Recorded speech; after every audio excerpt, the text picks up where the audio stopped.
Et maintenant que tout le monde a fait du sport, on va pouvoir commencer cette journée qui va durer 24 heures, 12 heures dans un premier temps pour ce qui concerne le forum. On va avoir 4 grands temps.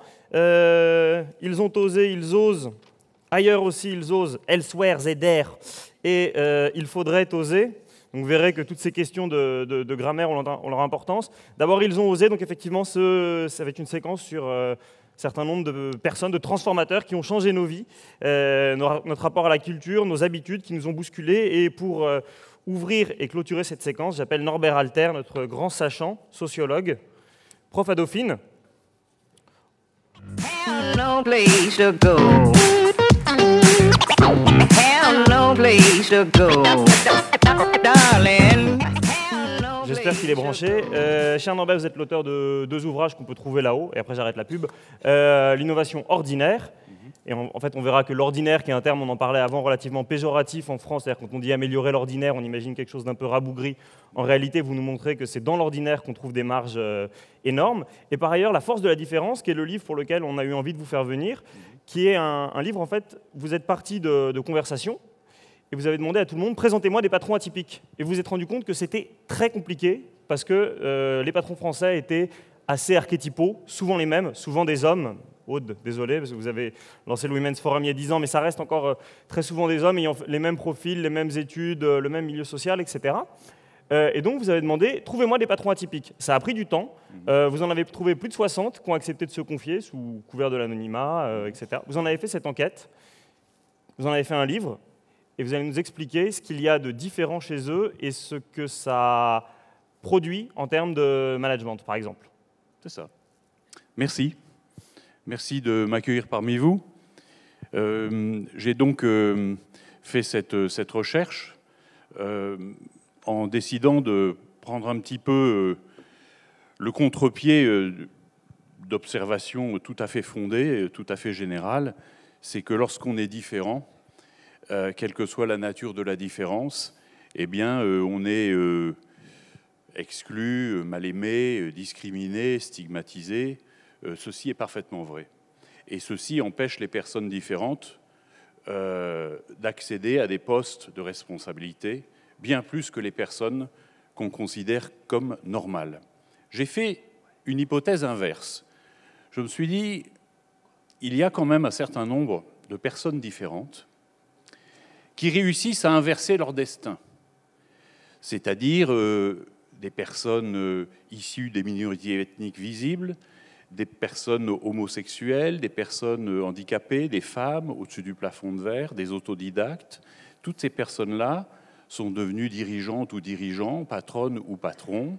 C'est-à-dire qu'elles ont réussi à ne pas tenir leur place, ou plus exactement, c'est en osant prendre le risque de ne pas se comporter normalement qu'elles sont parvenues à ne pas accepter le destin social qui leur était proposé par les conventions dominantes. Comment s'y sont-elles pris ? Premier point, ces personnes-là sont distanciées. Elles sont distanciées, c'est-à-dire qu'elles regardent le monde de l'entreprise avec une certaine curiosité et beaucoup de vigilance. Alors ça donne quoi ? Ça donne déjà beaucoup de liberté du point de vue des formes du management ordinaire. Leur expérience sociale leur a montré que les conventions, ce n'était pas toujours aussi sérieux que ça. Et donc, on peut, par exemple, entendre un autodidacte dire que les outils de gestion, ce n'est pas très important. Il vaut mieux regarder la route que le tableau de bord du directeur général qu'il est. Ou on entend une femme dirigeante expliquer que négocier avec les gros bras du syndicat, ce n'est pas un véritable problème à partir du moment où on ne rentre pas dans une logique de type combat de coq. Ces personnes-là ont également une vigilance qui leur permet, elles sont vigilantes parce qu'elles sont surveillées plus que les autres, et donc cette vigilance leur permet de trouver des ressources là où les autres ne le retrouvent pas. Elles leur permettent aussi de construire des relations là où elles ne sont pas construites. Elles sont donc plus souples, en quelque sorte, du point de vue de leur capacité à mobiliser de la force, là où les autres n'en distinguent pas. Mais bien évidemment, cette vigilance s'associe à une autre qualité, c'est l'empathie. C'est-à-dire que ces personnes-là sont obligées de se mettre à la place des autres pour comprendre comment interagir avec elles. Et cette empathie associée à la vigilance leur donne une extraordinaire force. C'est la force du bon chasseur, celui qui arrive à se mettre à la place de la proie pour pouvoir réussir à l'attraper. De façon plus générale, cette position vigilante, distanciée, curieuse, amène ces personnes-là à disposer d'un regard et d'un parler qui est plus direct, plus incisif, moins conformiste, moins langue de bois que celui de la plupart de leurs collègues dirigeants ou patrons. Deuxième élément, et ce n'est pas le moins important, ces personnes que je nomme les patrons atypiques sont des personnes plus impliquées. Elles sont plus impliquées dans le travail pour une raison simple, elles en font plus que les autres pour une raison simple, c'est qu'elles ont à compenser l'écart entre leurs compétences réelles et le stéréotype. A priori, les minorités, quelles qu'elles soient, sont considérées comme moins compétentes que les hommes. C'est bien connu pour les femmes, mais c'est vrai aussi pour la grande majorité des personnes différentes. Et donc, pour réussir à montrer qu'elles sont compétentes, elles en font plus. Elles en font plus, elles ont donc une efficacité anormale. Ceci est particulièrement visible pour les personnes handicapées. Cet engagement, il se caractérise aussi par un rapport au risque très intéressant, c'est-à-dire que si ces personnes-là ne prennent pas plus de risques que les autres, elles sont soumises à la situation de péril qui est celle de la place qu'on leur octroie, c'est-à-dire une place de dominé. Et donc ces personnes-là sont amenées à prendre plus de risques pour éviter le péril. Et ça n'est pas un paradoxe. On sait que ce sont souvent ces personnes-là qui se chargent des dossiers épineux. Si on regarde la carrière des femmes dirigeantes, elles expliquent très souvent que si elles sont parvenues à devenir dirigeantes, c'est parce qu'elles ont accepté de prendre des dossiers qui n'offraient pas une reconnaissance sociale à coup sûr, et que c'est en prenant ce risque que finalement elles sont parvenues à inverser leur destin. De manière un petit peu conclusive sur cet aspect implication, on comprend bien que les patrons atypiques et les patronnes atypiques sont des innovateurs et des innovatrices. Un innovateur, c'est quoi? C'est une personne qui est d'abord créative, c'est-à-dire qu'elle est capable, comme on dit dans le monde du management, de lever le nez du guidon. C'est-à-dire qu'elle ne regarde pas les choses dans l'immédiateté, la proximité, elle les regarde avec distance, et cette prise de distance permet d'identifier les reliefs et les ressources que les autres ne voient pas.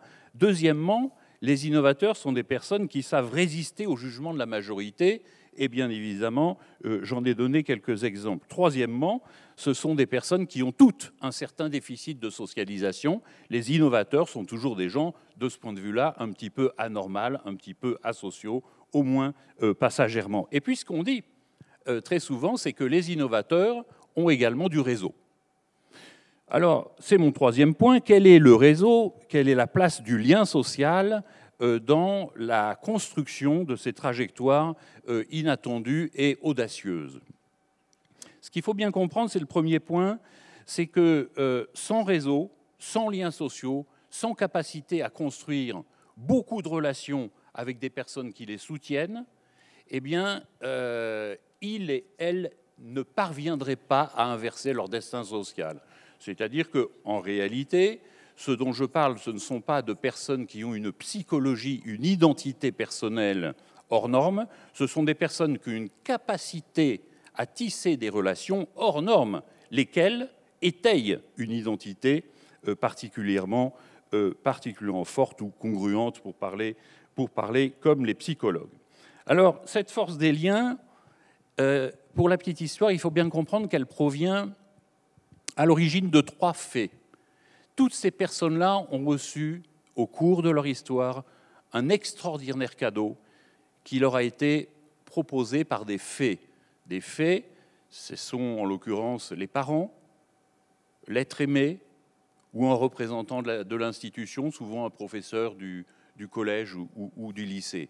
Ces personnes-là leur ont fait confiance et leur ont plus encore offert un univers de calme, de sérénité, de reconnaissance qui leur a permis de commencer à inverser leur destin. Et ce qui est tout à fait intéressant, c'est qu'on comprend bien ce qui s'est passé après. Si on prend le concept de réciprocité élargie que nous propose la sociologie, c'est exactement ce qui se passe. C'est-à-dire que ces personnes ont reçu de A quelque chose de très généreux et elles rendent à C, puisqu'elles sont B, ce que A leur a donné.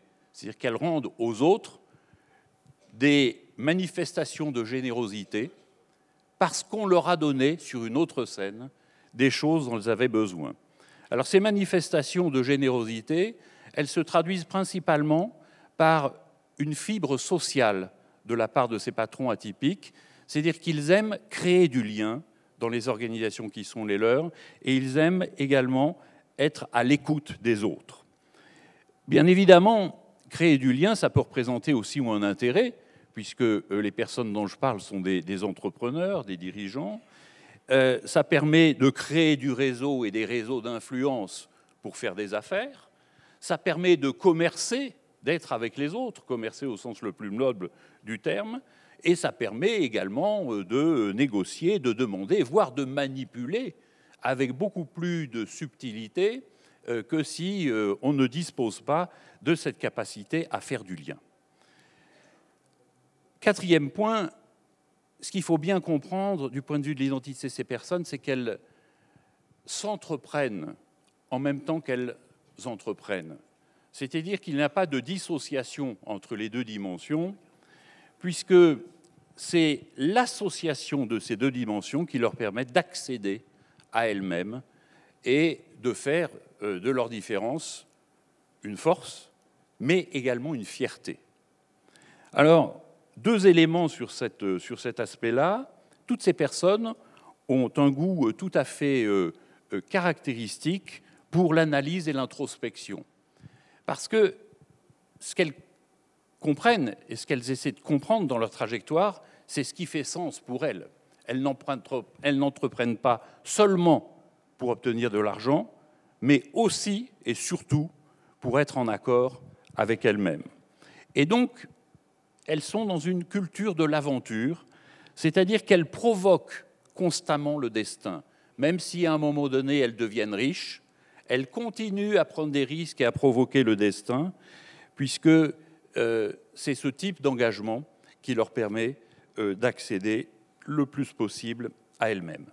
Dernier point, quelques leçons pour le management de ces trajectoires de patrons atypiques. Bien évidemment, tous les innovateurs sont différents.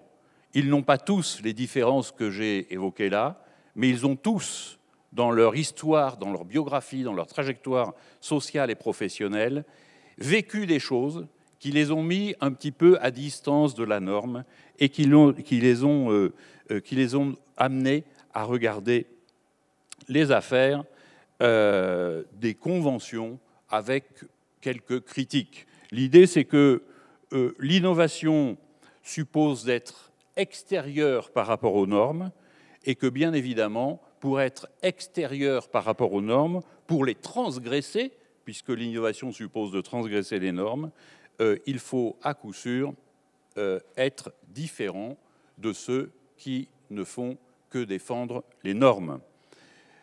Ceci veut dire également que les forces de transformation des entreprises, elles ne proviennent pas du cœur du système, comme ont tendance à l'expliquer les élites dirigeantes traditionnelles, mais elles proviennent des marges du système. C'est dire que la marge d'un système, c'est une véritable ressource. Ça n'est pas quelque chose de périphérique au sens péjoratif du terme, c'est au contraire la véritable ressource de transformation des entreprises, puisque c'est la marge qui est en contact direct avec l'environnement. Dernier point, et je m'arrêterai là, les politiques de diversité qui sont menées par les entreprises aujourd'hui ont tendance à mal saisir la question de la différence. Elles la traitent comme un problème, alors que ce que j'ai essayé de vous montrer, c'est que la différence était une ressource. Merci de votre attention.